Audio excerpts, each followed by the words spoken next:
Good morning, everyone.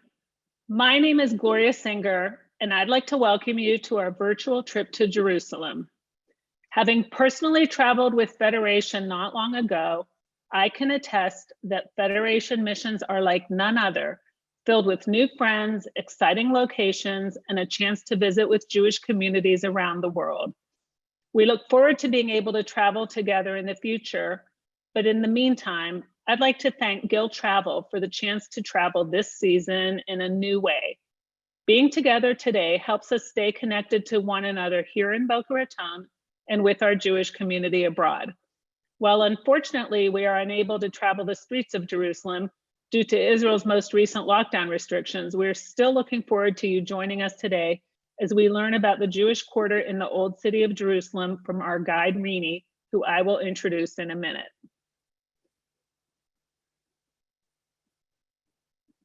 But first, I would like to thank our corporate sponsor, H.J. Sims. The generosity of our corporate partners allow the Federation to host programs like this and others. I would like to welcome Cliff Edelman and Jonathan Jarrow from H.J. Sims. Welcome and thank you. Before we get started, there are a few housekeeping notes to go over. Your microphone will be muted throughout the program. If you have a question for our guide, please type it into the chat box and I will ask Renie. Over 500 people wanted to join us today, so if we don't get to your question, Renie will be happy to answer by email at a later time. For those of you a little less familiar with Zoom, you can adjust the way your screen appears. Our recommendation is to select Speaker View, which will highlight the person speaking. You will find this at the top of the Zoom screen. Before our flight takes off for Jerusalem, I'd like to take a moment to tell you a little bit about the Jewish Federation of South Palm Beach County. As you may know, Federation takes care of our people from right down the street to across the world. Through the annual campaign, our Federation raises and allocates funds to its partner agencies to provide critical assistance to those in need.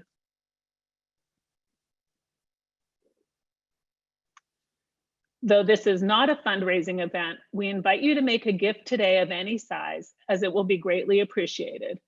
Now more than ever, our local and global Jewish community is counting on us. Here are just some of the ways you help our Jewish family near and far face unprecedented challenges in the face of COVID-19 during 2021 now. You keep our frail elderly unable to safely go out, secure and comforted with full nutritious meals at home. You are a lifeline for families facing income loss and overwhelming stress with emergency financial help and mental health services.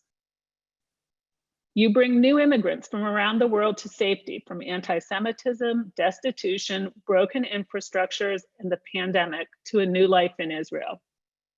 You bring virtual joy, creativity, and learning to children and adults with developmental disabilities during long days in their homes. You keep health and hope alive for our impoverished brothers and sisters with emergency and ongoing aid in worsening conditions across Europe, Asia, Africa, and Latin America. Please help us to continue meeting those needs and make your gift today by visiting jewishboca.org/make-a-pledge. Together, we will thrive through these challenging times and build a more resilient future. Thank you. So now, through the magic of Zoom, I'd like to welcome you to Jerusalem and introduce Renie Halpert. Renie is a guide and educator who made Aliyah from Canada with her young family in 1993. Inspired by years of hiking and cycling the spectacular terrain of Israel, she transitioned from a career in high tech to become a licensed Israeli guide in 2013. Renie holds a BA in history, a master's in adult education, and has extensive expertise in informal Jewish and environmental education. Renie lives with her family in the Judean foothills. At the end of our tour today, we will have the opportunity to meet Danny, a Jewish agency beneficiary who truly embodies the mission of our partner organization. Danny will share his Jewish journey from Melilla, Spain, his experience on the MASA program, his decision to make Aliyah to Israel and participate in the Jewish agency's Ulpan Etzion, a residential Hebrew study program for young immigrants to Israel. The Jewish Agency for Israel is our federation's largest overseas recipient. It was established in 1929. Its mission was and continues to be to ensure that every Jewish person feels an unbreakable bond to one another and to Israel, no matter where they live in the world, so that they can continue to play their critical role in our ongoing Jewish story. The Jewish Agency is best known as the primary organization fostering the immigration, aliyah, and absorption of Jews from all over the world to Israel. Since 1948, the Jewish Agency for Israel has brought over 3.2 million immigrants to Israel. The Jewish Agency does three things. It brings Jews to Israel on aliyah, it connects Jews to one another and to Israel, and it strengthens Israeli society. Despite the massive challenges posed by COVID, the Jewish Agency managed to bring 20,000 Jews to Israel on Aliyah in 2020, managed to bring close to 8,000 young people to Israel on Masa, the Jewish Agency's immersive Israel experience program, and provided every child in its expansive network the physical and emotional tools they required to get through the pandemic. In addition, the Jewish Agency rose to the occasion in acting as the global Jewish table, as they provided loans to 23 Jewish communities outside of North America and created tools to connect us virtually so that we would emerge stronger than ever. I am delighted to now turn it over to Renie to lead us on a tour through the Jewish quarter in the Old City of Jerusalem. Thank you very much, Gloria, for your introduction, and welcome everybody to our virtual tour of Jerusalem. I'm very excited to be here with all of you and to share my experience being a guide in Israel with you all. So let's get started. I've understood that many of you, been on virtual tours around the world to different Jewish quarters. So we're now going to make our way to Israel, and let's take a ride. Let's go around and make our way to Israel and make our way into Jerusalem. So next time you come, hopefully you'll arrive Ben Gurion Airport. Maybe you'll take a cruise. And from there, we'll get over Tel Aviv and we'll make our way up the hill into the mountain country to Jerusalem, where we're going to talk about specifically today, the Jewish quarter of Jerusalem. And let's put that into context. So we have a map here using Google Earth, and this map is outlining for you in the city of Jerusalem, the large yellow line, sort of a rectangle, is the old city of Jerusalem. So if you've come to Jerusalem in the past, or you're planning to, you may have already spent time in parts of Jerusalem. Maybe you've been here where you can see the swimming pools. These are some of the hotels, the David Citadel, the King David, the Inbal Hotel, or maybe you walked along Jaffa Road, or you took the light rail. Maybe you walked along Ben Yehuda Street, which I'm marking off in this area, or you went up to the marketplace, the Mahanayahuda fruits and vegetables market. Next to the old city walls, Jaffa Gate, we have a popular complex of shops called Mamilla, which is a reconstructed area of markets and shops. Other areas you might recognize on the map is the Yamin Moshe, which is an old neighborhood with a white stone windmill in the middle of it, overlooking the old city walls. And a little bit to the south is also the area of the old train station, which has many restaurants, boutique shops. So that's your bearings if you've been to Jerusalem before. Jerusalem, the capital city of Israel, 800,000 people in the population. The old city takes up about 2/3 of a square mile of that space. Within the old city, we're going to talk specifically about the Jewish quarter. Now, in your previous tours about Jewish quarters, I imagine that most of the Jewish quarters in other parts of the world were created either by the Jews or by the host society in order to either isolate the Jews or protect the Jews. What's very different about the Jewish quarter of Jerusalem is first and foremost that Jerusalem begins as a Jewish city. So there was no such thing as a Jewish quarter in his antiquity, but rather Jerusalem is a Jewish city. The red line here on the map, this marks off what we call today the city of David. What does that mean? 3,000 years ago, King David, the second king of the Jewish people, moves to Jerusalem to create the capital city, to unite the Jewish tribes of Israel, and puts his capital city here, where there's one water spring and the proximity to this mountaintop, the high ground, known biblically or traditionally as Mount Moriah, which is later the same location that David's son, King Solomon, builds the first temple. And later again, the second temple is built once the first one is destroyed. And the second temple is destroyed, creating the exodus or the expulsion of the Jews from Jerusalem. So for the first 1,000 years of Jerusalem's history, it's a Jewish city. There are no quarters. It's a Jewish city with one big Jewish quarter, maybe a few garrisons of conquering armies here and there. After that time, 2,000 years ago, and even before then, the Jewish community moves from this red area up the hill, always in proximity of the area in green, which is today known as the Temple Mount, right? Which is where the Jewish temple stood and where today the Dome of the Rock, the Golden Dome of the Rock stands. And always the Jewish quarter was in proximity. And by the way, the Jewish quarter we're going to talk about today was not always in the same location. Even when Jews did come back after 2,000 years ago, different time periods, different conquests, sometimes they lived to the south of the Temple Mount. Sometimes they even lived in today's Muslim quarter, depends on the time period. We're going to focus today, however, on what we consider the Jewish quarter of today. So that is marked off in the blue lines, the blue markers, which shows you a quarter of the old city. We'll talk about the other quarters in a minute, which has its proximity to the western edge of the Temple Mount, known as the Western Wall. And we include the southern aspect of the Temple Mount with many ancient antiquities. And this whole area, which includes residential, synagogues, commercial, schools, playgrounds, okay, for a very small population and a very small footprint. We talk about the population. The old city of Jerusalem has about 35,000 people registered as residents, of whom over 25,000 are actually in the highly dense Muslim quarter, we'll talk about, and the rest between the Christian, Armenian, and Jewish quarters. So let's take a closer look at that. I'm now showing you a schematic map of the old city next to a similar map to what we just saw of the aerial view. So we can see here, Armenian quarter is just to the west of the Jewish quarter. The Christian quarter is just to the northwest, and to the north is the Muslim quarter. Again, most densely populated, over 25,000 people living in the Muslim quarter. Christian quarter, maybe 6,000. Armenian quarter, perhaps less than 1,500.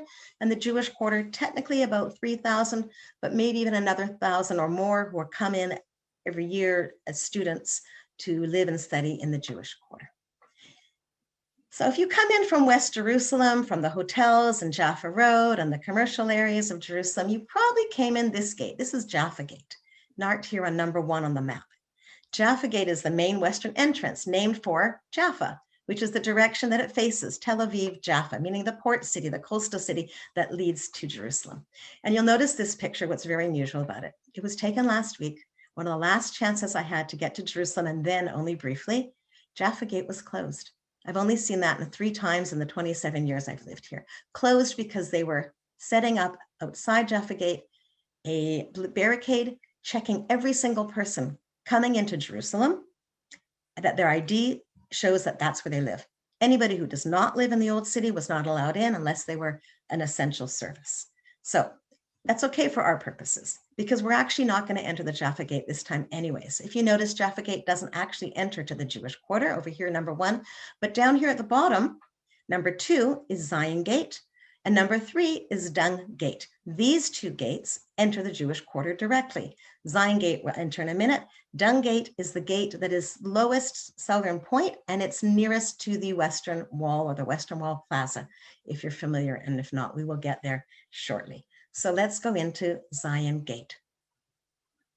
Zion Gate, again, its name, it faces Mount Zion. That's the little hilltop to the south of the old city that was not included in these 500-year-old walls built by the Ottoman Empire.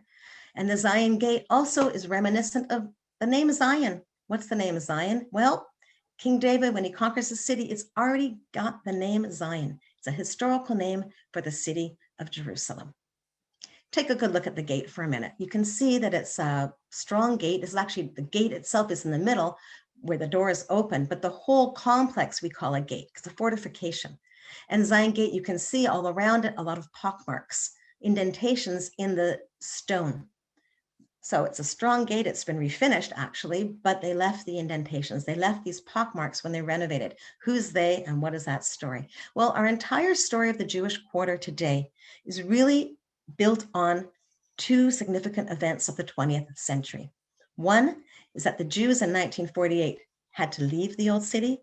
And two, in 1967, Israel reclaims the old city and returns to the Jewish quarter. And to help us tell that story, we're going to look at these for a minute. First, these two pictures are of the Jews leaving the old city, 1948. These are classic, iconic photographs, John Phillips' Life magazine. And on the left, they're gathered in an open complex, an open square residential area with their belongings being pushed out of the old city. In 1948, Israel's fighting Jordan and 4 other Arab armies. Jordan conquers the old city, and every Jew who lives in the old city of Jerusalem is forced to leave, and the city is surrendered. West Jerusalem remains in Israeli hands. The old city does not. And the picture on the right is showing the Jews leaving through Zion Gate. The same gate I showed the exterior of this is the interior of the gate with the people leaving through that gate. So those are iconic images of 1948. And for 19 years, there was not one Jew allowed in the old city, not to the Jewish holy sites, not to the Jewish quarter, not to the Western Wall, nobody. Okay, Jordanian control only. And all that changes in June of 1967. Okay, again, we cannot understand the Jewish quarter today unless we understand a little bit of this context. And to help me tell that story, this is Yoram. Yoram Zamush, about 80 years old today, was a kibbutznik born in June 7th, 1942. He later finds out that on June 7th, 1942, the date of his birth, 19 immediate relatives from his grandfather's and his grandfather's family are killed in the death count of Chelmo. So he immediately connects his own history to that of the trauma of the Holocaust. As a young man, Yoram joins the paratrooper unit and he becomes a brigadier commander. Early June 1967, he's called up to the reserves of his unit and he's gathered with his comrades and they're gathered together and they're told that they're going to be sent down to the Sinai, to southern Israel to combat the Egyptians who've been rather belligerent for several weeks. And this is the beginning of the 6-day war in June of 1967. And they're waiting for their instructions to get to Sinai. And the instructions never come because within a day, Israel's already pushed the Egyptians back across the Suez Canal and the Sinai and Egypt are no longer a threat. So they're brought to Jerusalem. And they're not very excited because Jerusalem's a border city with Jordan, nothing going on. And so they're sent to a Western neighborhood called Beit Kerem. And in Beit Kerem neighborhood of West Jerusalem, they're walking between the houses and they're jumping on the rooftops to look out over Jerusalem. And then they enter a courtyard of a family, the Cohen family, and they begin discussing plans. And they're even given a telephone from the Cohen family. And they said, something's kind of listening in on their plans. And here they are being told about what's going to happen in Jerusalem. Nobody had any plan, but they're now hearing that they're going to probably be going to fight in Jerusalem. And out of a corner bedroom walks Safta Cohen, the grandma. The grandma walks over to these young soldiers and she says to them, you soldiers, you're going to the old city. You're going to the Jewish quarter. You're going back to the Western Wall. And they look at her and they said, that's not the plan. We don't know that. But she says, yes, you are. And when you go, I want you to take this. And she hands Yoram a flag that she's folded up. And she says to them, I lived in the old city until 1948. I was forced to leave. I haven't been back since. Take this flag. And when you get to the old city, please raise this flag. Well, not a day and a half had passed. And Yoram and his comrades were fighting the Jordanians and managed to enter the old city of Jerusalem. And they ran across the Temple Mount platform and they looked out below to the Western Wall. And Yoram is reminded to unfold the flag. And here's a classic, iconic picture of Yoram. He's the far one on the right next to the flag, unfolding the flag that Helen Cohen had given him in her deep, passionate understanding that that's where these boys were headed. And with that day on June 7th, 1967, Israel reclaims the Jewish quarter, and it's the beginning of the renewal of the Jewish quarter of Jerusalem. So we're going to take a short walk.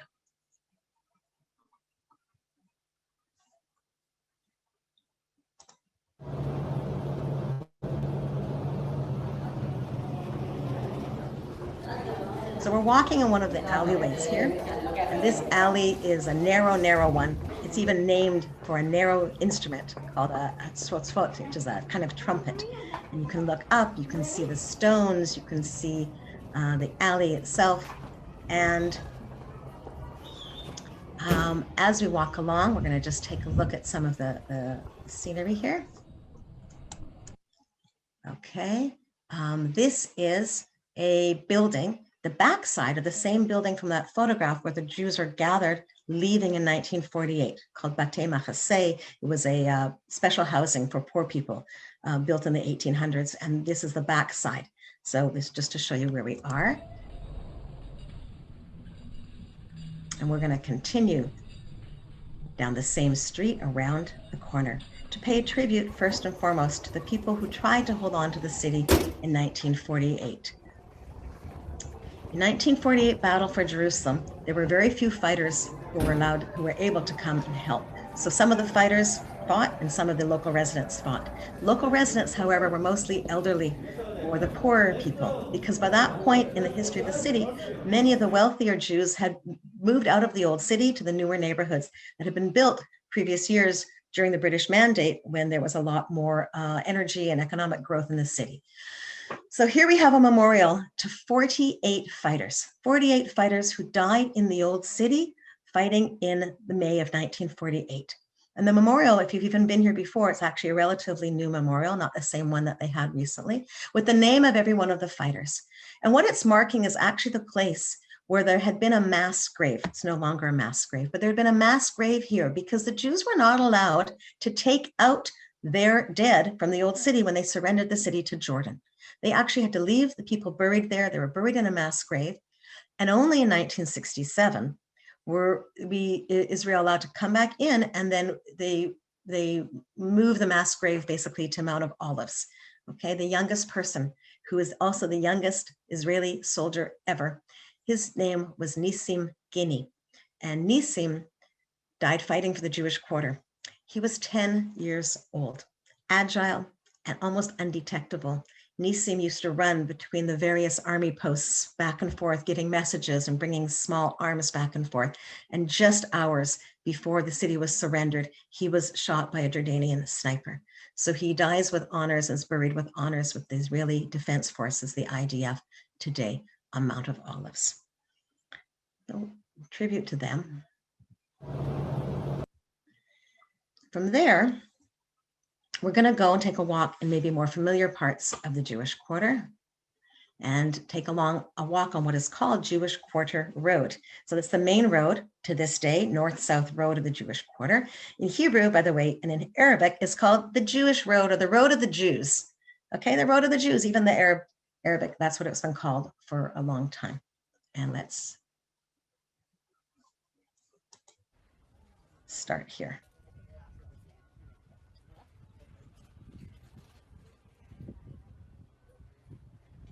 So we're walking down the street.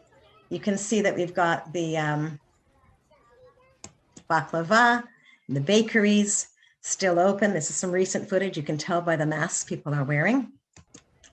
And we're going to take a walk on basically it's a main road. If you've been to the old city before, you've been to the Jewish quarter, you've probably seen this yourself. And this is one of the more iconic views within the old city. And this is called the Cardo. Okay, so I want to talk about the Cardo as a starting point to understand what it was that the Israelis came to in 1967. Three things. One, they came to a Jewish quarter that had many squatters who had moved into the houses that had been evacuated. They also came to a Jewish quarter that had deliberate damage by the Jordanians to almost every single one of the synagogues. And many other sections of the Jewish quarter had been bulldozed with a plan the Jordanians had to maybe rebuild some new housing, but left in rubble. So for the most part, synagogues had been damaged and destroyed. The residential areas had been neglected or damaged. And they had an opportunity for the first time really in the history of Jerusalem. Before you clear the rubble and you decide on your plan to build up and create housing and commercial places, you can dig down. And I actually stood in this same place looking over not the columns that you see today, but piles of dirt. I was here as a student in the 1980s, and I took a course in archaeology, and the professor said, look over here. All we saw was a pile of dirt with some stones sticking out. She goes, we found the Cardo. Come back in a few years and you'll see the Cardo. And we all looked at each other and we said, what's a Cardo? Okay, so what's a Cardo? A Cardo is the major north-south road of a Roman-designed city. In this case, it reaches from Damascus Gate in the north of the old city of Jerusalem to Zion Gate, passing some of the big churches at the time. This particular portion of the Cardo, the main axis, is about 5th, 6th century, and but it's a Roman concept, so we call it Roman.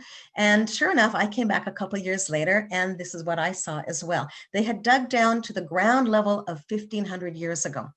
And they had put together the columns that were found in place to help us understand the wide street that existed here at the time.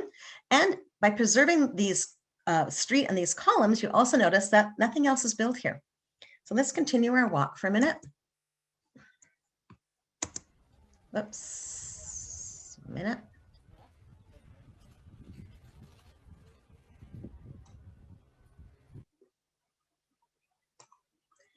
Okay. And we're going to continue our walk from the Cardo, where we have the outside portion, to the inside portion. And the inside portion of the Cardo, which you also may have been to if you've been to Jerusalem, it shows you a wide street. And on the side of the street, each side, there were actually sidewalks and columns covered with wood, and then markets on each side. But today what's interesting is what's above it. What's above it are these archways that point to support infrastructure for building on top. So the big challenge in Jerusalem, one of the big challenges was, and still is, how much do you keep the antiquities and keep them visible? And how much do you build for the modern current population? And that's a common issue in Israel today. Anywhere you go in Israel, if you want to build something new, you must dig down first, and you call the Antiquities Authority, which could delay your construction for some years if they find something interesting. So let's continue and take a look at what's new here in the Cardo. You haven't been here for a while or many years or at all. What's interesting here is they've put in these new mosaics. These mosaics are life-size murals that were designed recently. There's 9 panels designed by a local artist, a Jerusalem artist named Dudu Harel, and made at a mosaic factory on a kibbutz in northern Israel, kibbutz Elon. And what they've done is they're depicting the life and times of marketplaces, particularly the time period of this Cardo. And how do they do that? Well, you don't just make it up.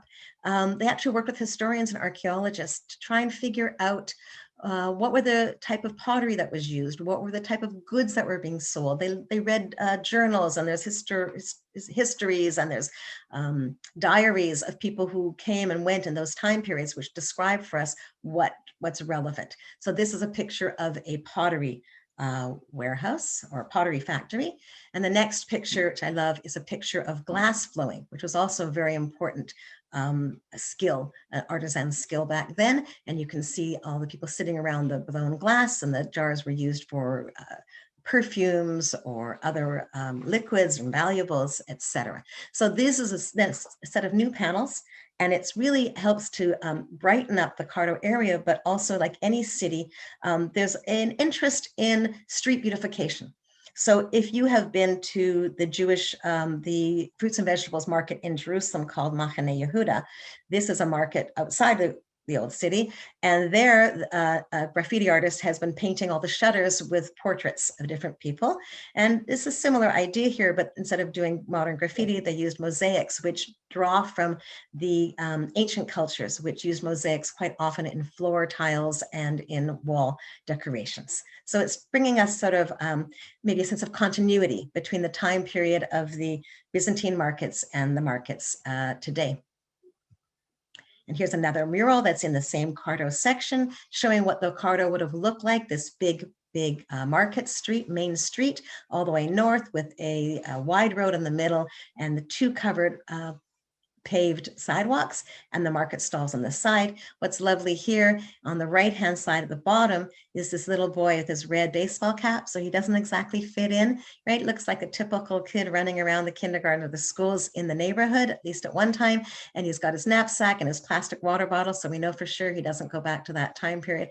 And he's accepting a pomegranate from the hand of someone 1500 years ago. And on the left side, we have two things. We have three gentlemen here who are modern. That's Teddy Kollek, the former mayor of Jerusalem at the time when the excavations were done here, under the watchful eyes of the two other men who are the archaeologists, Hillel Geva and Nachman Avigad.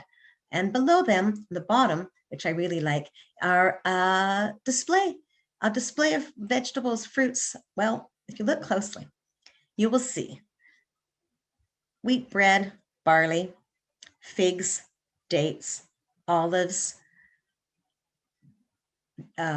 pomegranates. So what is that? Those are the 7 native species of the land of Israel.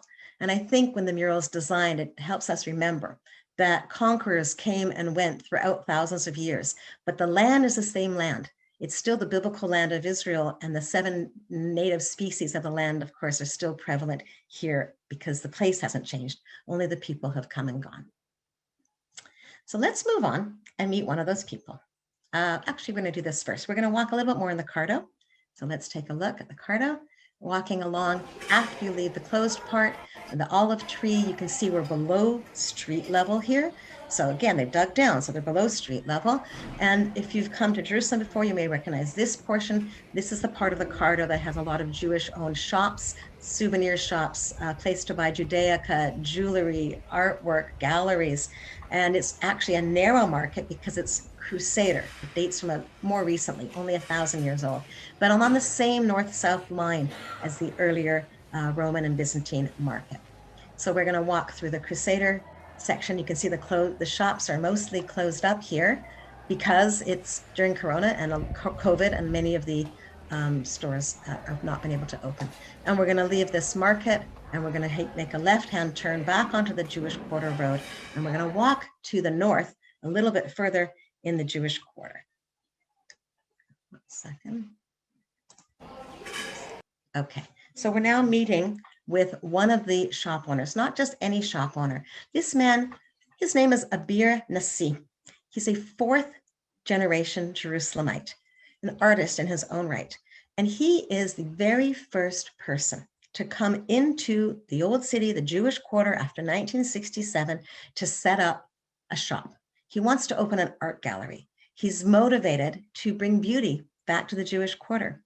So he actually wanders around amongst the archaeologists in the Cardo, collecting discarded pieces of Roman glass. There's only so much you can do with broken pieces of glass. So maybe you've seen this. If it's a whole glass vase, they can keep it and sell it for money as an antiquity. But if it's bits of Roman glass, it's often sold to jewelers or given to jewelers to use for jewelry. They put the Roman glass in. So this is what Abir does. He takes these Roman glass and he makes his own Judaica and jewelry behind the doors of his gallery. And this is his gallery. It's called the Oil Press Gallery.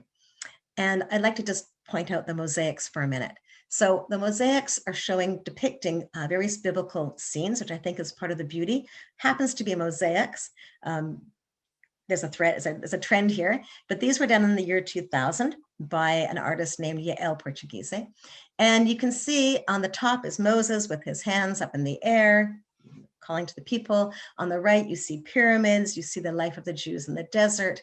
Down in the middle, at the bottom, is a scene of Abraham, the binding of Isaac with the ram in the tree. Okay, other biblical scenes surround the doors. The doors themselves are interesting on the left side if you look carefully. I love this one. It's a candelabra. It's got 1, 2, 3 branches on each side, a menorah. Menorah theme is very prevalent in any Judaica, and it's also the symbol for the state of Israel to show that continuity. And it's got the doves at the bottom here of the door with the olive branches, the symbol for peace. So he's got this vision for peace. And what's really interesting is that he himself his shop is the last shop in the Jewish Quarter. His neighbor is a shoemaker who's a Muslim Arab. And beside him is a spice shop, and beside him is a fabric store. So he's right on the seam line between his Arab neighbors, who he says good morning to every day and good night to every day. And this is his neighborhood. Okay, so I think it's really significant that what he does is the mosaic he puts at the edge of his shop closest to his neighbor's shop is this one. And I think it says a lot. This mosaic is from the book of Isaiah. Okay, the book of Isaiah, the prophecy, the prophet. We see a walled city.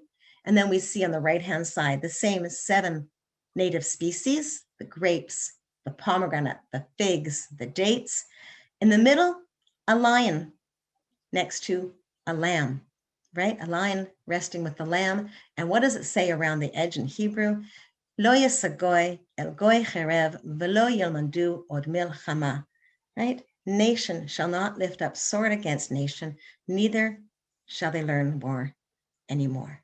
For a beer, and for really everybody living in the Jewish quarter today, there's no inconsistency between embracing their Jewish heritage and living their Jewish lives and recognizing that there's a multicultural city and respecting the other people with whom they work and live and neighbor. So if that's the first shopkeeper, and I want to talk a little bit about the houses, the residents in the old city, looking at a short video in a minute and this picture. When you come to an old city and you have to rebuild, you have a legacy of archaeology, of history, of architecture that you have to work with. Not a small challenge in any ancient city. And in Jerusalem, even perhaps more so, because there's also a lot of internal political, religious, cultural demands. I could do a separate lecture or seminar just on that, which I won't, but that's one of the challenges. So here we have a house that's 900 years old. Okay, it was built originally during a Muslim period and had gone through many different transformations. It's now owned by a Jewish family, and it's actually not just one house, it's a courtyard with several units around it. So just to understand what the architecture is, the residents predominantly, and this actually goes back to even biblical times and certainly Jewish Mishnah, Talmud times, that you would often build a community with a courtyard in the middle. And so your houses would face each other. 3 reasons. One is that you are somewhat protected, okay, by facing each other and having a wall around you. 2 is a little bit of privacy, so people aren't coming through and past your home all the time. But 3 is actually based on the laws of the Sabbath, which enable you to carry things into a private domain on the Sabbath, but not on a public domain. So you are creating your own internal enclosure, a private domain, your own eruv, if you know the word, an eruv. So it's your own private space, and then you can bring your food out. Why is that important? Because almost all of these courtyards had an outdoor kitchen, and the kitchen was a communal kitchen. Okay, open to the air usually. And in the more modern period, if you were lucky, your courtyard also had an outhouse, although not all of them did, or a water cistern to collect rainwater from the rooftops or from the open sky. So you had fresh water, because in Jerusalem, as you know, there is no other source for fresh water. There's one small spring. It's currently, of course, pumped in. So we're going to now take a look at this video walking down the next street over. It's called Chabad, the Olive Press Street, and you can hear it. I'm going to walk down the street, take a look at the narrowness of the street. So one of the things I learned is that the streets are usually designed according to either carrying a camel, single camel loaded, or 2 camels facing each other can pass through a narrow street. And this is the inside of a very special series of courtyards. It's called the Hush. The courtyard is actually multiple courtyards. We're going to take a quick walk through just to give you a feeling. Units on the bottom, units on the top, several families on each level. At one time, this complex held 200 people before 1948.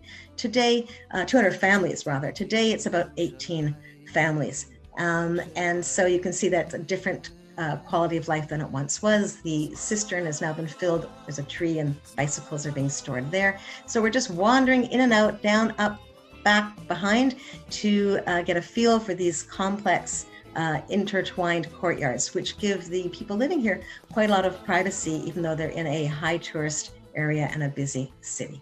And that's it. We have exited our courtyard. So I'm going to take you now to another video, perhaps an area, if you've been to Jerusalem before, that you might recognize. One of the, as I mentioned, one of the challenges of archaeology when returning to the Jewish quarter after 67 was they could dig down and discover new things. So that creates a unique atmosphere and unique situation in the Jewish quarter that you don't have anywhere else in the other quarters, where archaeological sites were exposed and then made open, accessible to the public. The other thing you don't have in the other quarters, because they never went through the damage and the destruction that the Jewish quarter went through, is you don't have an urban plan.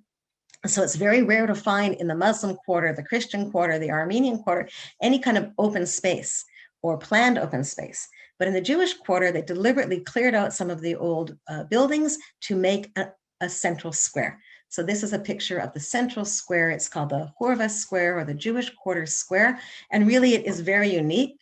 Rather quiet today, but on a normal day, there's concerts, there's festivals, there's restaurants with tables out here, there's school groups touring, soldiers touring, thousands of tourists on a given day normally, right? And this is the area that we're looking at. Plus there's landscaping here, which is not something you would have had beforehand. So a lot of thought went into it. There's plenty to complain about. There's plenty that doesn't quite work, but the idea is that they've been able to create this open space and highlight for the community an area where they can gather. And it creates some air, and it creates a sense of a little more comfort and certainly less density. At the edge of that courtyard is this building. And we're going to talk about this, this building in the next slide. So let's take a look. Excuse me. Okay, so this one is there's actually two things here. It's called the Horva Square, and the Horva Synagogue is the one on top, but we're actually going to look at the one on the bottom. There's actually a synagogue there on the bottom, surprisingly, and this is called the Ramban Synagogue. So I want to talk about that for a minute, why there's two synagogues in the same place, and also what is in the proximity of this synagogue. The Ramban.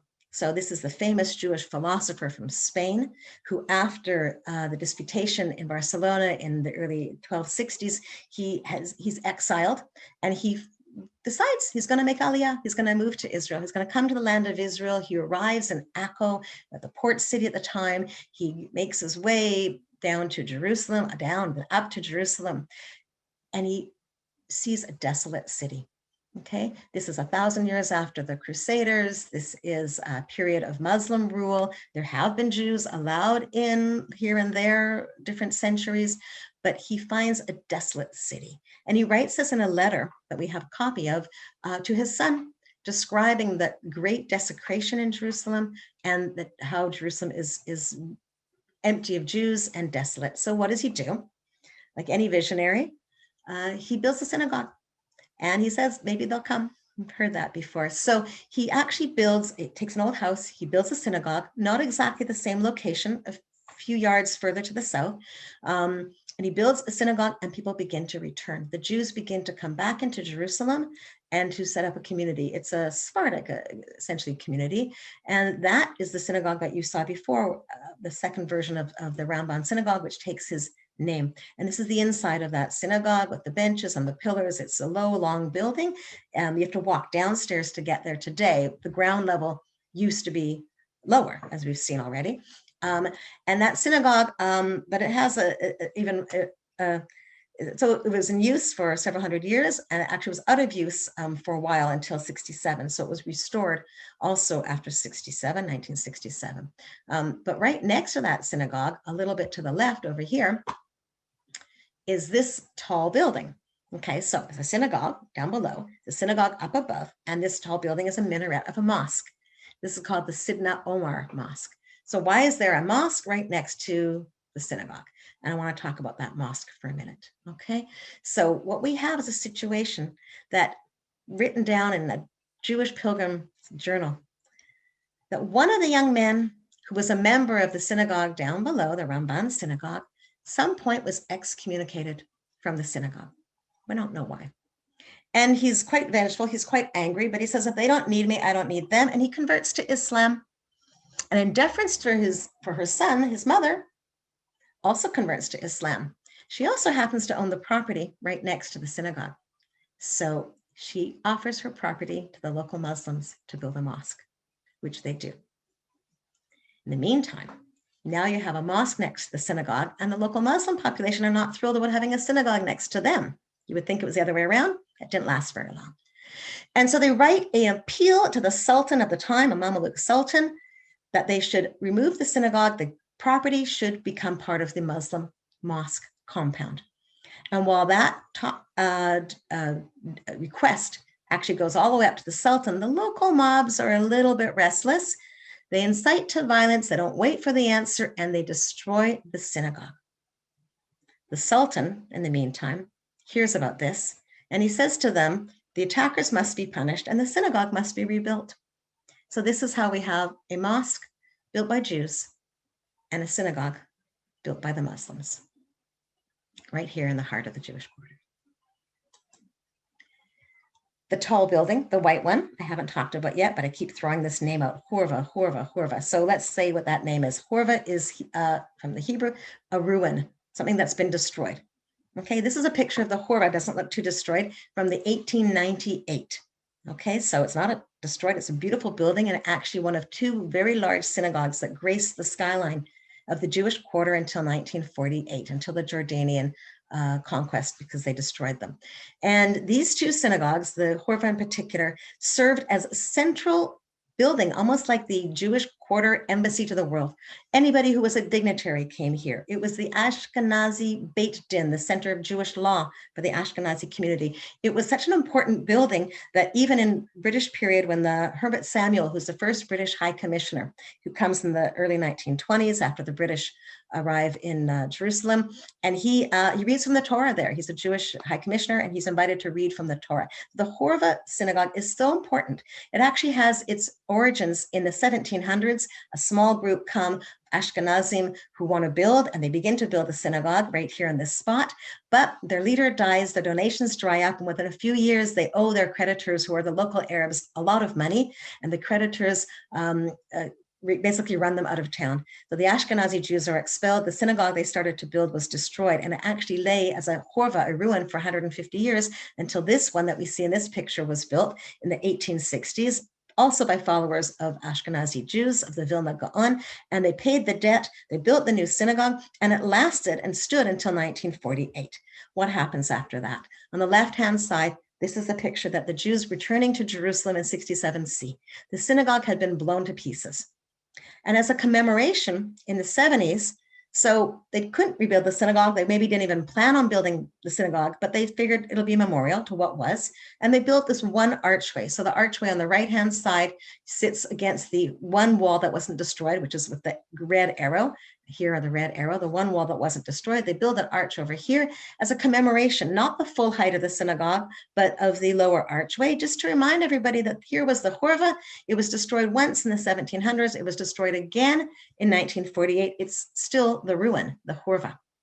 Okay, but we did see a minute ago how it was rebuilt. It actually opened in 2010 as a rebuilt synagogue. And this is the interior. We're looking at the inside with the photo from the 1930s, okay, showing you this tall double arc. It was rebuilt in an exact replica of the original. And you can see the double arc here. It's a wood, tallest, one of the taller or bigger arcs for the Torahs to be stored in. And it's against this wall, which you see that the wall has not been plastered. So what's interesting about the wall here is this is the one wall that hadn't been destroyed.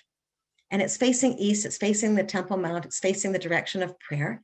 And they didn't plaster over it. I'm not sure if you're familiar, but I learned this custom when I first came to Israel. I didn't know this custom living in Vancouver or Toronto, that many people, when they build a new house or they renovate, they will leave a portion of their home next to the front door unfinished, a little square. It's to be a commemoration of the destruction of the Jewish temple, okay? And the same way that at a Jewish wedding ceremony, you break a glass under the chuppah, under the canopy, and you remember Jerusalem, right? With the words, if I forget thee, O Jerusalem. So the same idea is done also when you build your home. So the marriage canopy is the beginning of a new home, perhaps for a new couple, and the physical building of your home. Always remember that the ancient Jewish home, which was the temple in Jerusalem, was destroyed and created the dispersion of the Jewish people around the world.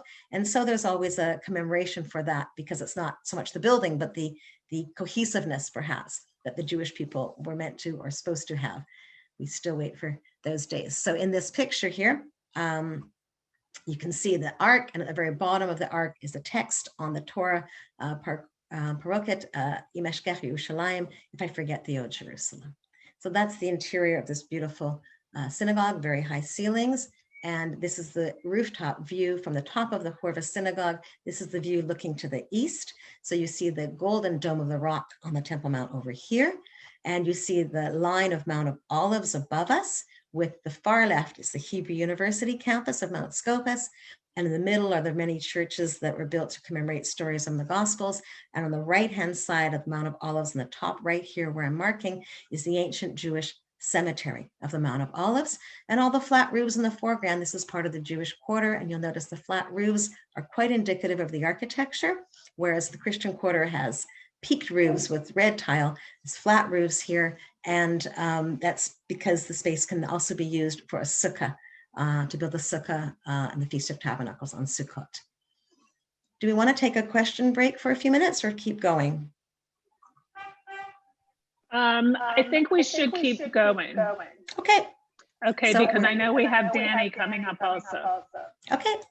Thank So you. I want to talk for a couple of minutes just about a little bit more of the beauty that you find in the alleyways and the corners and the stories that go along with them. Just a couple more slides.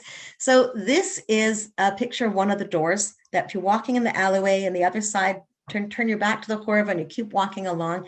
This is a beautiful wooden and bronze door that is the back side of one of the Sephardic synagogues, the very famous group of Sephardic synagogues that are in the Old City. They're called the four Sephardic synagogues. This is the Eliyahu Hanavi, the Elijah the Prophet synagogue.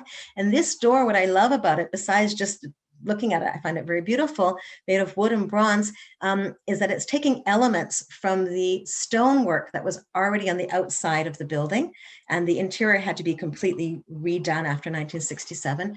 The artist is Shraga Weil. Shraga Weil passed away about 10 years ago. He was born in Czechoslovakia, and he grew up during the war years and became an artist. When he came to Israel, he was involved with many different types of artistic forms. And really, this door is his only work in the Old City, picking up on these motifs that were important to him at the time, biblical motifs. But he's actually rather famous for doing the doors of the president's residence in Jerusalem and of the Knesset. The interior doors of the Knesset are the same artist. So it's quite an honor that he was given to do this Jerusalem Old City doors and to really bring that quality of artmanship to a door in a dead-end alley in the middle of the Jewish quarter. There's another door that I love. This is of a synagogue called the Beit El Synagogue, or the Synagogue of the Mekubalim, the Jewish mystics. And it's got on the top of it the gates, two double gates. And this is commemoration of what we call the Gates of Mercy. The Gates of Mercy are on the eastern side of the Temple Mount below the Dome of the Rock area today, facing Mount of Olives, which is the traditional site in Judaism and in Christianity and in Islam of in the days of the Messiah or the end of days will come. These are the gates. This is the area from the Mount of Olives. You would head into Jerusalem from the east. And the other pictures are the other gates of the city. And of course, in the middle is a big sign saying, this synagogue is closed due to COVID. You may not come in. These are the rules. These are the regulations. So it's a current photo and indicative. But what I love about this door is what stood behind it. For many years, the rabbi of the synagogue was this rabbi, and his name is Meir Yehuda Getz. Rabbi Getz from Tunisia studied law and Jewish mysticism before moving to Israel in the 1940s. And he moves up north, see the picture of him up in the Galilee near the city of Sfat, where the great mystics lived. And he also served in the army, and he's teaching in a school. So he's a major in the army, he's a teacher in the school, he's a Kabbalist. 1967 comes along, and both Rabbi Getz and his son Avner are called up to the reserves for the 6-day war. Well, it turns out his son Avner was a paratrooper, and Avner was one of the people fighting for Jerusalem against the Jordanians. Avner fell in battle in Jerusalem, and so Rabbi Getz and his wife and family decide to leave the Galilee and to move into the reclaimed Jewish quarter of Jerusalem to be close to the goal, the one place that their son fought for and was never able to reach. Soon after that, Rabbi Getz becomes the Western Wall rabbi, there's such a thing. And the Western Wall rabbi, in his job for 28 years, every single day wrote a diary. Every issue, every event, every controversy, every celebration, everything that went on at the Western Wall was written in his diary, which perhaps will be published one day soon. But what's really notable about Rabbi Getz is here's a person who was an army major, a teacher in a school, a Kabbalistic Jewish mysticism philosopher, a rabbi, and a figurehead in the Jewish quarter. And you don't find many people like that anymore who have such a broad range of backgrounds and interests and understandings of the other. He wears white because he doesn't want to wear the black of this group or the black of that group or any other group. He doesn't want to affiliate himself or be pointed at as only being in the interests of one group or the other. So I was just thinking that the doors are part of that story, because when you look at these doors, you really don't know what's behind them. I think it's the same way with people, of course. So it's maybe a reminder, at least for me, that no matter where you are standing, you look at the door, it's not an indication of what's behind. One of the most important images in the Old City and in Judaism today is the Menorah. Okay, we have the Star of David, we have the Shofar, but the Menorah represents the Jewish temple, the light that emanated from Jerusalem throughout history, perhaps the aspirations or the inspiration that should or meant to come from Jerusalem. This gold menorah, 24-karat gold menorah, cost some $3 million to create, and it sits today near the Horva Synagogue in the open square in bulletproof glass. And it is reminiscent, of course, of the menorah that was taken from the temple, which we see depicted in the inside of the Ark of Titus in Rome, in the Roman Forum. The Ark of Titus. Titus was the emperor who conquered Jerusalem in the year 70. The second temple was destroyed at that time. But what I also love is that this menorah symbol is found all over the land of Israel, all over Israel even today. This particular menorah was found right around the corner in the same location in one of the excavations of Jewish villas dating to the 1st century, where they found all kinds of very fancy Roman architecture and design, but amongst the Roman influences was the menorah. And perhaps we could even suggest that the person who's etched this menorah with its 3 branches on each side might have seen the original menorah that stood in the temple during this time period 2,000 years ago. So it's a continuum, and as I mentioned earlier, to this day, the state of Israel has used the menorah as a symbol of the state.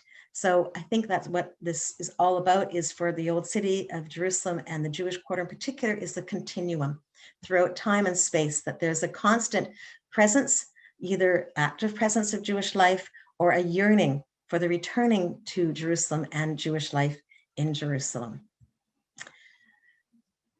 I'm going to show you one more video, and this is just to help us understand what happens in a place which you're dealing with antiquities and archaeology and different interests, and you have regular residents who just need a place to play.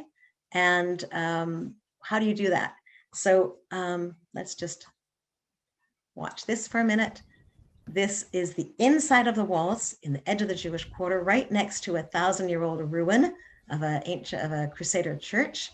And here we have the basketball court that was put in right next to a sort of soccer court and children's playground. This particular court was funded by the iconic American actor who passed away last year, Kirk Douglas. And here we have some graffiti, commissioned graffiti. The same artist that does the portraits in the Mahanayahuda Jewish market up in New Jerusalem, the fruits and vegetable market, was invited here to decorate the walls around a playground, to bring some light to the Jewish quarter. And I particularly love this work that he did here.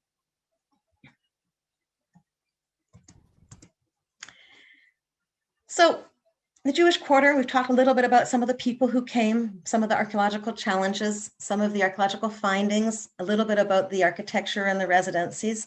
I want to just give a word to street names. Street names are always telling of how a place sees itself. Names of people, names of events. Same thing in the Jewish quarter. You have the names of events. You don't have the names of people, by the way, but you do have the names of events, or you have the names of concepts, ideas, Jewish ideas, or things that have been found. And here are 3 street names. They're actually instruments: the shofar, which you may be or probably familiar with, the kinor, which is a violin or a harp, depending how you interpret it, and hatupim, which are drums. So these are 3 out of several streets named after instruments.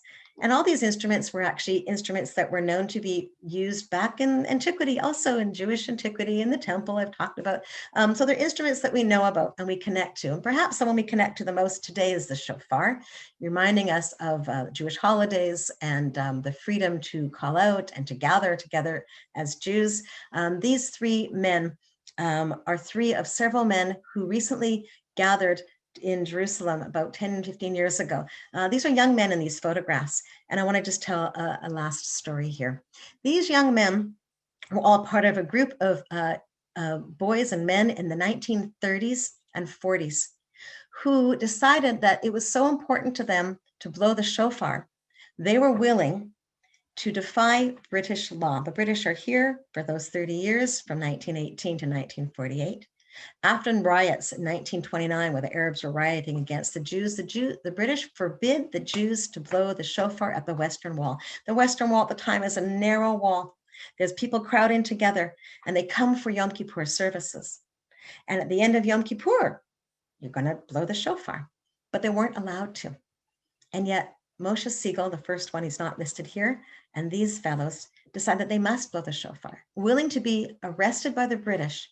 They would stand at the end of Yom Kippur service as the sun is setting on the fast day. And they would, one Moshe says, he would look to the rabbi next to him and he says, "Where's the shofar?" The rabbi doesn't answer him, but he glances to a prayer stand next to him. And Moshe walks over to the prayer stand. He takes the shofar that's hidden under some books, puts it in his shirt. And then when the prayers end and they say, "Next year in Jerusalem," he pulls the shofar out and he blows the shofar. No sooner had he done that, and the British soldier's hands are on his shoulders, and he's taken away, and he's arrested, not to be released till several hours later on the fast day, not even allowed to eat for several hours.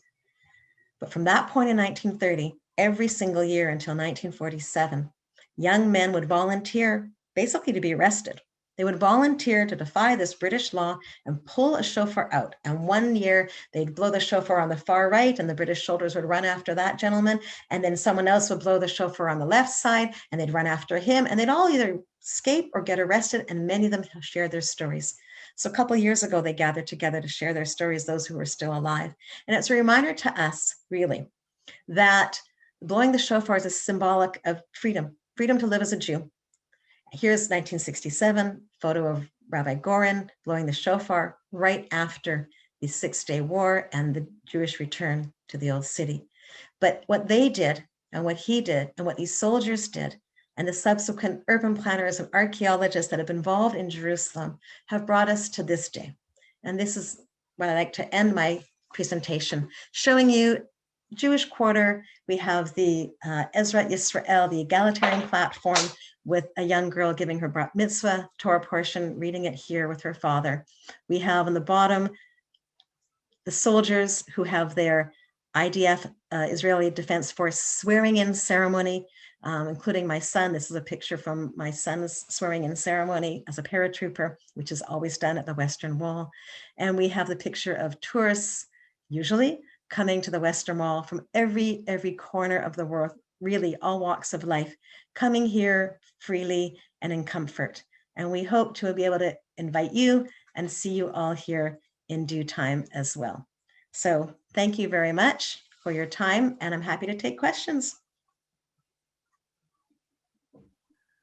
Hi, Renie. We had a couple questions that we're going to ask you to email you because we know we have Dan waiting.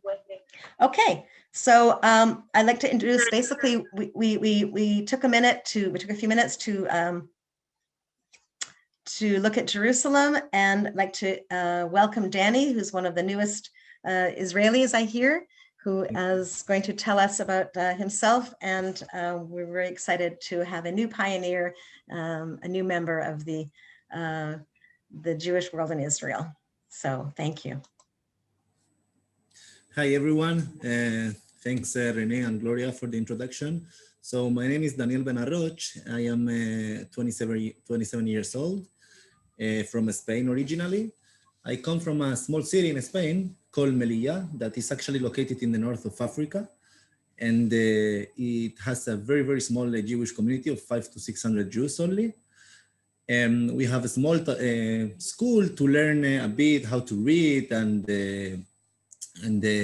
to get Zionist activities, but in a very, very small environment. So you can have an idea, we were 6 guys of my age in my city, Jewish guys, and it was a good year, we say.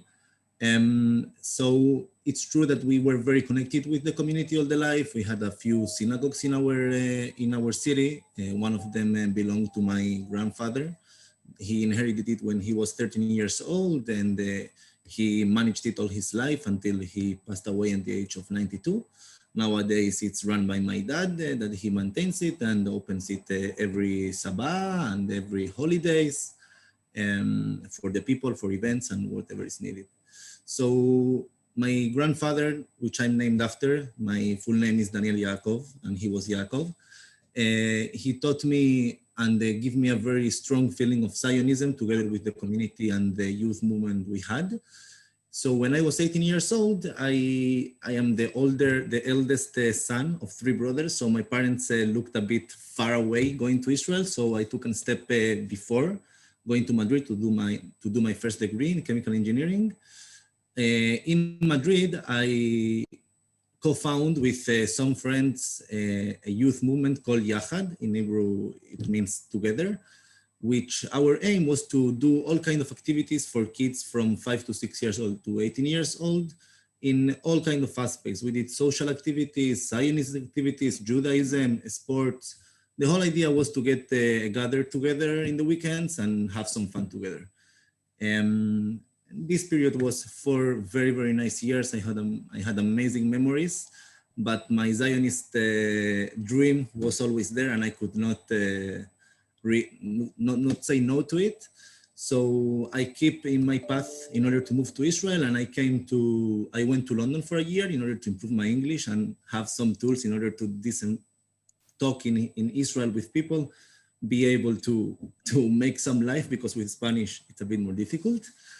And after this year in London, I decided to come to Israel. So I became in contact with the Jewish agency, and they directed me to Masa because I wanted to do some kind of program before doing officially moving to Israel and becoming a new immigrant. And I talked with them. They were very, very kind, and they explained me that they have many, many programs. So we worked to find the more suitable program for me. I finally chose a program called Masrur Ishi, that it means personal track. This program consists in an internship that you do 3 to 5 days a week, depending on how you want to work. I designed my internship to be in Haifa, in the Technion University, to keep going with my profession a bit. And on the other side, the program consisted in activities with elderly people, activities with kids with problems. They also took us, it was included like trips to all Israel. We went to the Kinneret, beautiful in the north. We went to the south to visit some kibbutz that I cannot describe with words, at least not in English. And they took us also to Jerusalem, and I could say that the Masa program that I did during 5 to 6 months, it was the introduction to the country. Let's say it was the factor that made me decide and be sure I wanted to become a new Israeli citizen and I wanted to come to Israel. So after the Masa program, I came back to Spain to start my process of moving to Israel, all the paperwork, everything, be a bit with my family. And in December 2018, I moved to Israel. And happily, I went to live for a month to the old city that Rene talked to us about. I was living very, very close to the Horva Synagogue that she explained so much about. And after this month, I started another Jewish agency program called Ulpan Etzion. Ulpan Etzion is a 5-month program where in the mornings you study, every morning you study 4 to 5 hours of Hebrew. And in the same complex, you go to the classes and you have the rooms, the dormitories. So you can imagine all the mess that it is with 200 new immigrants to Israel that left all their life back to start a new adventure in Israel. So basically you find people that comes same as you, people with aim to meet new people, to have new experiences. You live many experiences, spend all the time in the world with them. And I can say personally that they ended up being my family in Israel. People I used to support myself, and I hope they also did with me. And we are still in touch. We have very, very nice relationship with all of them. We try to meet everyone 1-2 a year. Now with COVID, it's a bit more difficult, but we keep doing some Zoom meetings. And this is in one side. Ulpan Etzion gave me a framework to be in Israel, a social framework that I will never forget. And on the other side, the level of Hebrew, so you can understand a bit. I wasn't able to go to a restaurant and ask for a pizza before going to Ulpan. And after Ulpan in June, when I finished, I decided to come to the Technion to do my master's in chemical engineering. Part of the courses were in Hebrew, and thanks God, I could understand and manage it, not perfectly, but very, very nicely. So in these 5 months, it was like a marathon together of Hebrew, together with all the experiences. We also did many activities. They took us to activities of the Keren Kayeme. They took us to the north also. Also, I normally say that the Masa program, it was an introduction to Israel for me. And this Ulpan Etzion program was the opening the doors of Israel for me. It gave me the tools in order to be able to behave and live in Israel.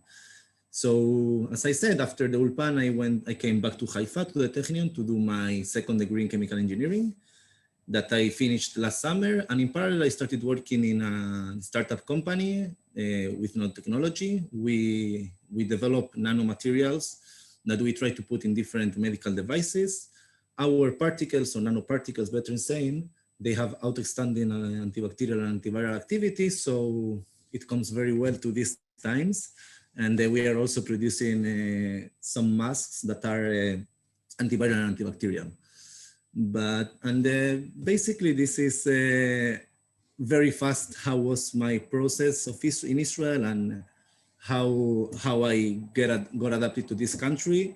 And I can say with the mouth open that without the opportunities that the Jewish Agency and Ulpan Etzion and Masa gave me, I probably wouldn't be where I am right now in Israel, and it would have been much, much more difficult to get into this country.